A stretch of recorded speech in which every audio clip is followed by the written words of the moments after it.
আসসালামু আলাইকুম ওয়া রাহমাতুল্লাহ। সম্মানিত দিনী ভাই ও বোনেরা, আজকে আয়াতুল কুরসির ফজিলত সম্পর্কে ব্যাখ্যা হবে ইনশাআল্লাহ।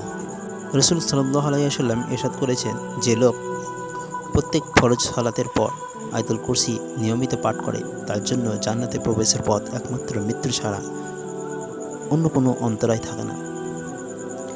অর্থাৎ মৃত্যুর সাথে সাথেই সে জান্নাতের ফলাফল এবং আরাম আয়েশ উপভোগ করতে শুরু করবে। আয়াতুল কুরসির বিশেষ তাৎপর্য।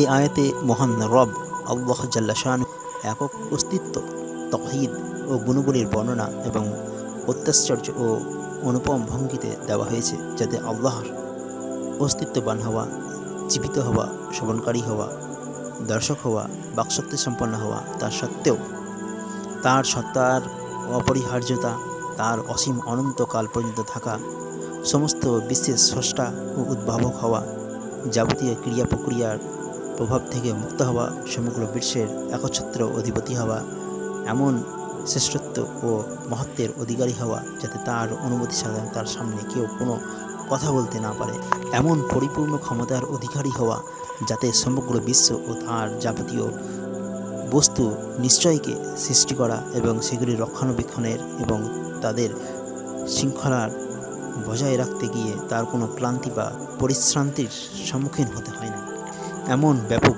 জ্ঞানের অধিকারী হওয়া যাতে কোনো প্রকাশ্য কিংবা গোপন বস্তু কিংবা কোনো পরমাণু বিন্দু বিসর্গ যাতে বাদ পড়তে না পারে। এই হচ্ছে আয়াতটির মোটামুটি ও সংক্ষিপ্ত বিষয়বস্তু। আল্লামা ইবনে কাসির বলেন, এই আয়াতটির 10টি বাক্য রয়েছে, প্রতিটি বাক্যের সাথেই গুরুত্বপূর্ণ কিছু শিক্ষা রয়েছে।